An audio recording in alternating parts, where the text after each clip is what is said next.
were born in Turkey. Yes. And you came with your family to the U.S. through a route that included Italy. And you've lived in Los Angeles for many years. What brought you to Los Angeles? Well, I came first to New Haven, Connecticut, at age 12. I was educated there, and I got a scholarship to study in the Yale School of Fine Arts, where I went for 4 years. And on my 4th year, I got honors for the year and won a fellowship to study in the American Academy in Rome, where I was for a year and a half. It was one of the great periods in my life. And then when I came back, 1937 or so, Roosevelt had a law that 2 to 2.5% of any cost of any federal building should go to some form of art. I kept competing. I didn't get anything. Finally, it won the Bronx Post Office, and that led into other murals. And to this date, I've done 42 murals throughout the country. Did you ever return to Turkey to visit? No. You've never been back? No, and there was an important reason for it. My father was a wanted man, Ooh. And it was still very dangerous for us to go back. Uh-huh. We got out in the skin of our teeth. My father was accused of, before the massacres. By the way, I was there during the massacres. I was 5 years old. Wow. 1.5 million Armenians were killed. But before that even, my father was taken away, accused of plotting to overthrow the Turkish government. And the day before the execution, he escaped, stepped over the sleeping guard, and ran into the desert. It's a fantastic story, but all the other 8 were executed. Oh, Jerry, so for me to go to incredible. Turkey at any time after that would have been very... So your But name is... now I can go. Uh-huh. That's really... And you also taught, did you not? Did you teach at Chenard? Yes, I taught from 60 to 64 at Otis. Mm-hmm. And then from 64 to 63 at Chenard. Was that a good experience, being a teacher? Yes, I enjoyed it very much, and I love teaching. You learn so much from your students. Yeah, exactly. But it's too time-consuming. Yeah. Frankly, I didn't like the idea of getting up in the morning, putting a suit and tie on, and getting into that traffic. Yeah. Yeah, exactly. So I gave it up. Yeah. When did you guys meet?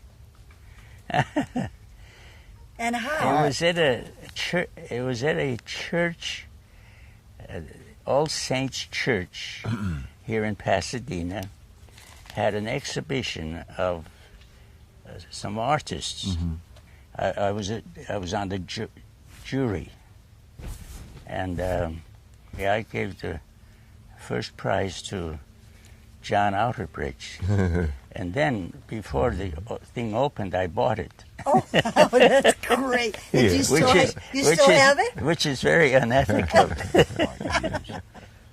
Art was, as far as I'm concerned, it was in nature before we were. When we came into realization, we started to mimic. That's my feeling all the time. I mean, the fact that as a kid, not knowing anything about a museum or about art, I remember when I was very small, the most fascinating thing to me at times was to sit by a window and watch raindrops run. Oh, man, that's magic stuff. To me, that was art. Or to find a bird nest and examine how it was put together.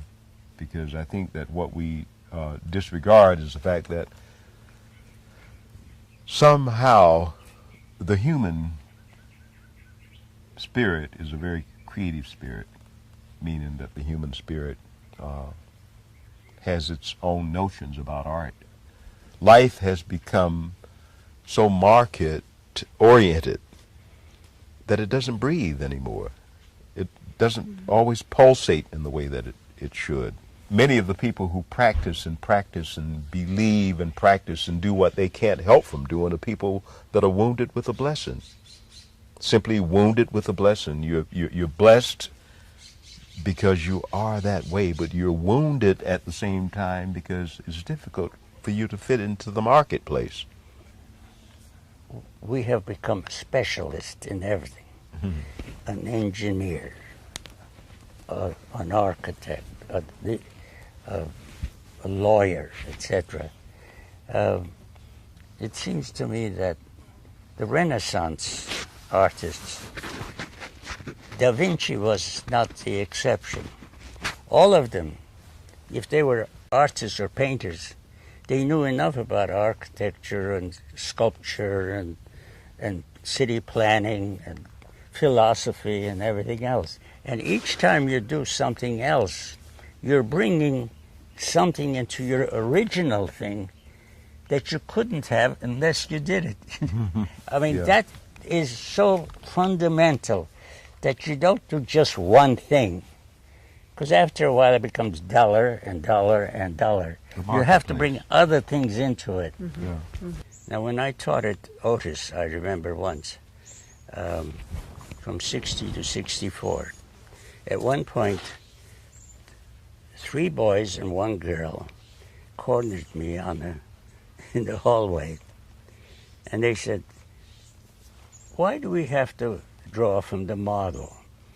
It was like somebody threw cold water on my face. I said, "Well, God, I don't know." I said, "We know more about our bodies than anything else. We know if one arm is longer than the other, even if you're not an artist. We could learn proportions, form, how to express form, etc."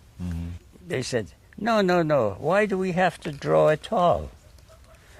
I said, "What are you saying?" They said, "Well, look at de Kooning. Look at Pollock." I said, "How old are you, bud?" He was 22. I said, "Have you ever seen drawings by de Kooning when he was your age?" I mean, he loved this French, very technically detailed kind of things. And Pollock studied with Thomas Hart Benton. I mean, all of them had these strong foundations. And I think ever since then, part of our problem with today's art is that the schools don't stress the fundamentals. They don't stress they don't stress drawing. I don't care what direction you want to go. It's like you have to learn how to make paragraphs and sentences before you can break those rules, right? You're both very interested in jazz because I remember somebody maybe it was Charlie Parker used to come to these soirees. Well, I met Charlie Parker in 1948 at a party, and the party was kind of dull, frankly. 2 o'clock in the morning, I said, "Listen, this party's not getting anywhere. Why don't we go to my ranch and go skinny dipping?" First we went horseback riding without any saddles and any clothes. At 2:30 in the morning. Then we went swimming, skinny dipping. And 7 o'clock in the morning, Charlie said, "In order to repay your hospitality, I'm going to bring some 5 talented boys and give you a jam session on Monday." Didn't ask me whether I was free or not. Well, Monday arrived at 9 o'clock, 50 people. And the minute they picked up the horn, the electricity that one was unbelievable.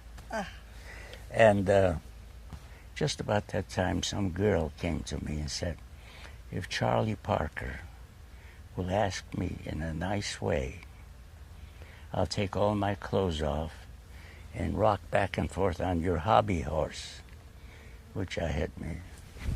So I said, Charlie, do this. So he got on his knees and said, please, whereupon she very seductively took everything off and tiptoed up to rock back and forth. I said, well, it was a hot summer day. Well, she's going to do that. I'm going to take my shirt off. And Charlie said, I'm going to take my pants off. And within 10 minutes, the whole orchestra, and in 15 minutes, 35 people they're entirely nude, going, bum, ba, bum, bum, ba, da, ba, ba, bum, bum. It's kind of vulgar for a person to give a party for his own birthday, it seems to me. But actually, Dabney's birthday comes on March 21st. Mine comes April 14, and our anniversary is March 30th. So we bunch everything together, and then spring, somewhere along spring comes. So we call it the Primavera Party. And when I was 84 years old, I decided, I got the sudden idea that since my people, before Christianity, by the way, did you know that the Armenians were the first Christians? No. Yes. Huh. We adopted Christianity before any other nation. And but before that, we were pagans. So I decided to go back to my pagan days. and I became Bacchus, Zor Bacchus. And at that time, I had 4 nymphs. But this year, I had 10 nymphs because I'm 90 years old. And L.A. Times wrote an article and said Zorthian was supposed to have 10 nymphs. But actually, there were 10 and a half nymphs because one of the nymphs was pregnant. Yeah. Do I remember that you were a combat artist? Were you, during the Second World War, an artist with the troops? I was in G2 intelligence, and the general who ran the very interesting G2 found out I was a mural painter and asked me to do something on the intelligence school. It was one of the greatest things I've ever done. I visualized this secret hush-hush camp as being out of this world. And these soldiers are being picked up in various parts of the country for their special abilities and coming in with their embryonic faces, going into the whale. Those who survive the interview go on through. Those who are rejected with their sad faces are out again. And this is secret weapons, and this creature is about to throw a bomb in here, but he's being shot down by a GI. Here's a girl with a swastika on her fanny, and she drops a handkerchief. It's a booby trap. He gets blown up. This is in the form of a question mark. Do you notice that? The testimony of this Nazi officer who's been captured, talking to this colonel, receiving sound things, puts his entire office to work to find out what he's talking about. And then it goes on and on. And there's a mid-course examination, and those who survive go on. And then you go into 5-man teams with allied nations to go overseas. Then there are those very talented soldiers who are left behind to go specialized things like going into unknown structures where there might be the enemy. And this is in the form of a revolver. Do you notice that? This is the graduation where they get their diplomas, and then finally they're poured into a pool, it was called, and they go overseas. And this one, television was invented but never used at that time. So I conceived the fact that wouldn't it be nice to televise activities overseas for those who have not gone to, you know. And also this looks like a woman's buttocks, and it's the end of the mural. I think 2 months after the war ended, some people in North Carolina, I think it was, heard that this black person had raped a white woman. It was just a rumor. And they went through the black community asking where he lived. And as they went, the blacks were so frightened that they would tell him. And they shot that woman. They shot 4 people before finding this guy, and then they hung him without any trial or anything. I was so angry doing this thing that I could only work. It shows the two hours, shows. 2 hours, and then I had to do something else. Very powerful. Because I couldn't. I kept going. Also, I do things in retaliation for artists I don't like. For instance, I don't like Disney. I think he screws up the most beautiful fairy tales, right? And this one got first prize in this show. It's called Sleeping Beauty and the Beast. The story is an old Russian fairy tale where Beast captures the girl. But he's gentle, and beasts are gentle. Beasts can be beautiful. She's very frightened. She doesn't touch her. After a while, she's less frightened. After a while, she begins to like him. They do things together. There's a trust between them. He sends her home to a sick father. But she finds herself going back to him. That's the fascinating part of it, because she's in love with him. And this is called the awakening. When you reach puberty, you always fall in love with an older woman. When I was 14, I fell in love with my French teacher. I used to work very hard and get good marks. And then I'd misbehave myself purposely because I knew that she was going to say, Gerard Zorthian, you come and sit in front of me where I can watch you. When everybody left, she took my hand and she said, Gerard, I know you like me and I like you, but you're too young for me. And then she said, her eyes began to sparkle, and she said, and I fell in love with this most wonderful man, and this summer I'm going to marry him. And I haven't even told the principal yet, but I knew you would care. But for 3 days I couldn't eat, I couldn't sleep. Great teacher. My mother thought I was sick.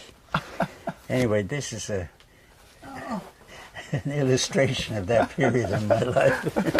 When I have my show, I'm going to have one room of very erotic things, and then you have to have a guard in front of you. You have to say, I'm seeing with my own volition. So I'm not accused of shocking young children. See, I hate pornography, but I think eroticism has its place. It's